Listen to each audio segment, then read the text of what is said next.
నెల్లూరులో రెట్టెల పండుగ రెండో రోజు కొనసాగుతోంది. ఉదయం నుంచి బారా షాహిద్లను దర్శించుకుంటున్నారు భక్తులు. ప్రత్యేక ప్రార్థనలు చేస్తున్నారు.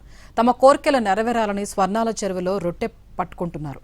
బారా షాహిద్ దర్గాలో భక్తుల రద్దీపై మరింత సమాచారం నెల్లూరు నుంచి మా ప్రతినిధి వెంకట్ అందిస్తారు.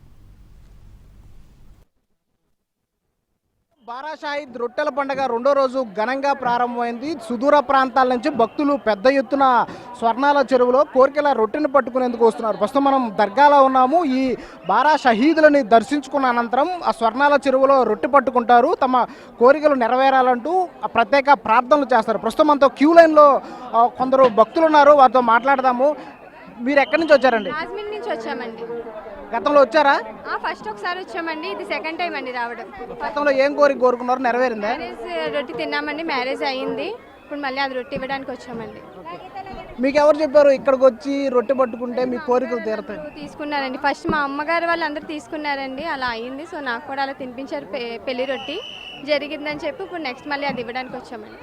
ఎట్లా ఉన్నాయి ఏర్పాట్లు? నిన్న వచ్చారా, ఇవాళ వచ్చారా? ఈరోజు మార్నింగ్ వచ్చామండి. ఏర్పాట్లు బాగున్నాయండి.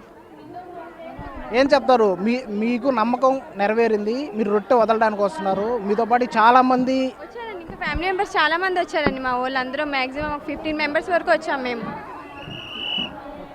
సో ఇక్కడ రొట్టె పట్టుకుంటే కోరిన కోరికలు నెరవేరుతాయని ఒక ప్రగాఢ విశ్వాసం భక్తులని ఇన్ని వేల కిలోమీటర్లు రప్పిస్తుంది. మనం మాట్లాడిన భక్తురాలు రాజమండ్రి నుంచి వచ్చింది. గతంలో వివాహ రొట్టె పట్టుకున్నారు. వివాహం అవడంతో ఈసారి ఆ రొట్టె వదలడానికి రొట్టెల పండగకు వచ్చినటువంటి పరిస్థితి. ఒకసారి మనం క్యూ లైన్లో చూద్దాం. ఫస్ట్ రోజు భారీగా లక్షలాది మంది భక్తులు వచ్చారు. రెండో రోజు కూడా అంతే స్థాయిలో భక్తులు వస్తున్నటువంటి పరిస్థితి. అయితే భక్తులకు ఎలాంటి ఇబ్బందులు తలెత్తకుండా అధికార యంత్రాంగం అన్ని ఏర్పాట్లు చేసింది.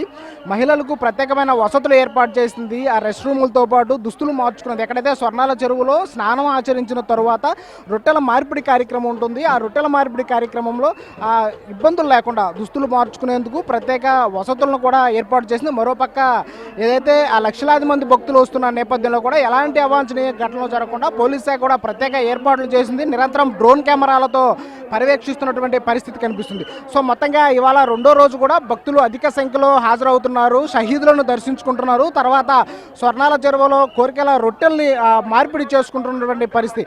సో ఇవాళ అర్ధరాత్రి గంధ మహోత్సవం ఉంటుంది. గంధ మహోత్సవానికి కూడా పెద్ద సంఖ్యలో భక్తులు హాజరయ్యే అవకాశాలు ఉన్న నేపథ్యంలో జిల్లా యంత్రాంగం కూడా మరిన్ని ఏర్పాట్లు చేసేందుకు కూడా సిద్ధమవుతున్నటువంటి పరిస్థితి ఇక్కడ కనిపిస్తుంది. కెమెరామ్యాన్ ప్రదీప్తో వెంకట్, ఎన్టీవీ, నెల్లూరు నుంచి.